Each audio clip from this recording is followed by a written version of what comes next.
Yeah. But obviously we'll move on to the weight cutting and stuff like that, because that's a big question everyone's been messaging us about. So with one championship, they have the water, the rehydration thing. They don't cut all the water or something like that, do they? Do you mean like they have to do the hydration test? Yeah. And the UFC is like strip it all down. Yeah.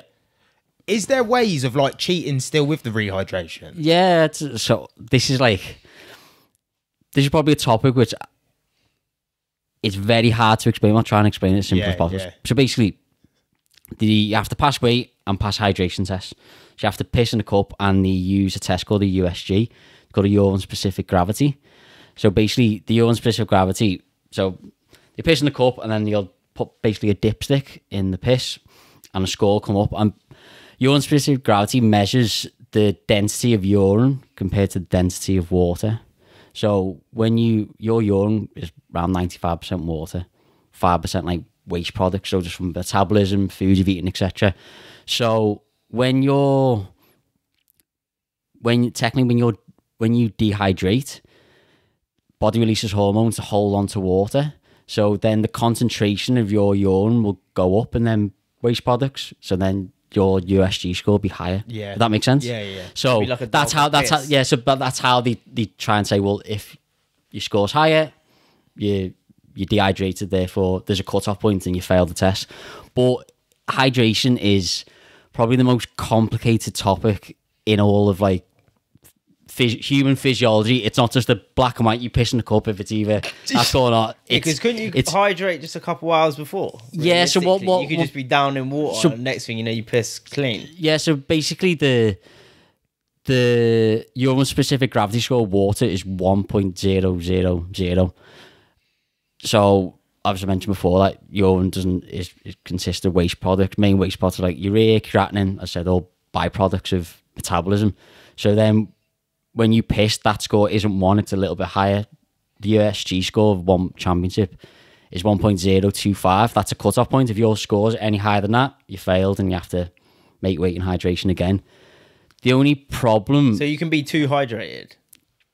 You can't... Well, this is how people tend to, quote-unquote, cheat the test. So say you needed to cut 2 kilos. Need to cut 1 kilo. You cut 2 kilos and you drink a litre of fluid really quick. Just pure water. Because what happens is, if you drink it too quick, the body doesn't like that. So the kidneys go into overdrive. So to protect it from overloading with fluid, because if you're too much, so he ends up pissing clear water out. That's how you pass the hydration test. But the concentration of your urine is not just dependent on how dehydrated you are. I'm sorry if I'm No. I feel like I'm going around the rabbit hole here. So the concentration of your urine isn't just dependent on if you're hydrated or not. It's your body size can influence like your score. So people with a large amount of muscle mass, so say you're a big bloke, you break down more protein in your body, you piss that out in your urine, so you can naturally have a higher USG value compared to, you may have a higher value than you. Yeah. So it's not just like everyone's exactly the same. Yeah. You're different body types, what you've eaten. If you've had a high protein diet, what fighters typically eat on fight week, you have more protein, you break down more protein, you end up pissing that out as urea in your urine. So it's like, this is why I find it very hard to talk. Like, is it a safer... They're both just as bad as each other then, realistically. Well, the test just isn't... Because someone could just like cut weight drastically and then just... Yeah, so it doesn't solve a weight cut, a quote unquote weight cutting issue, because it's just another hurdle, because then you have to cheat. You have to, I'll say manipulate. You have to manipulate the test, and then, you know, some people do it the right way, but they still fail because it's dependent on your body size, what you've eaten, even supplements you've taken, the time of day. Like your urine values can be changed by the time of day, your menstrual cycle if you're female. There's so many factors that influence that score. To just say it's a blanket, you either pass that test or you don't, and it's so it's a lot. Is the hydration test harder than just a normal cut? Yeah, because you have to take into so many many variables. It'd probably be better just doing it the old school way, cutting and then maybe just hydrating. Well, just jumping on the scale, because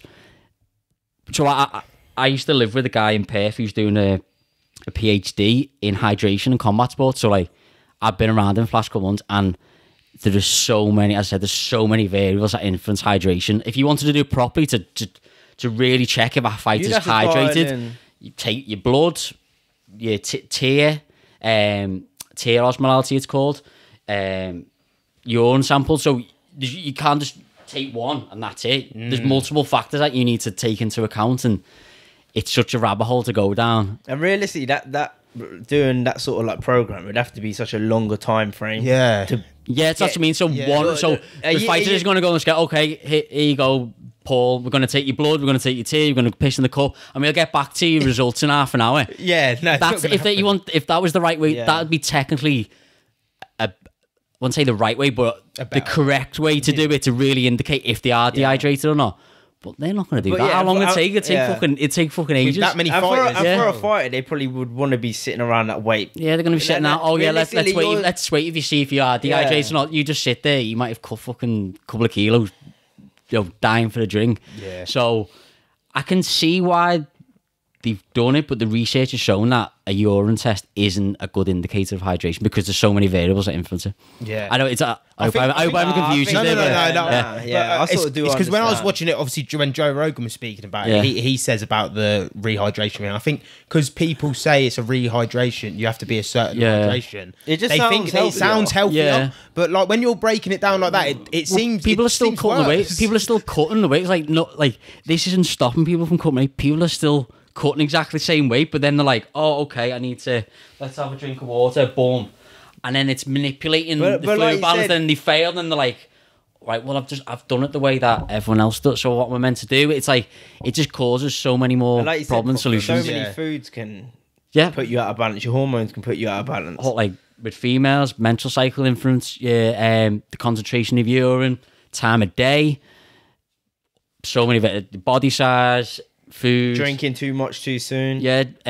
Even your there's been studies that shown that your posture, if you take a measurement lying down or not, it can. There's so many. There's just so many. There's so many variables. It's too much for them to just to be as black and white as you're hydrated or you're not. If I was probably I'd probably just cut weight and drink. But then people are looking at it from the outside and going, oh, so and so missed weight, blah blah blah, and like they don't know. Like it's, as I said to you before, it's very hard to explain it in a real simple terms. But online people are like, oh yeah, he's failed, oh he's how unprofessional. You have no fucking idea. Like I've been there in the deep end of this, and I've been down a fucking rabbit hole for 3 months in this, and there's still more questions than answers. I suppose when you see fighters like deplete themselves, they're like sponges as well. Yeah. So once they can just put on weight really quick, they absorb a lot of things. Yeah, and it's a conflicting thing for me because I've got 8 fighters on one, and I don't want to dish one because one does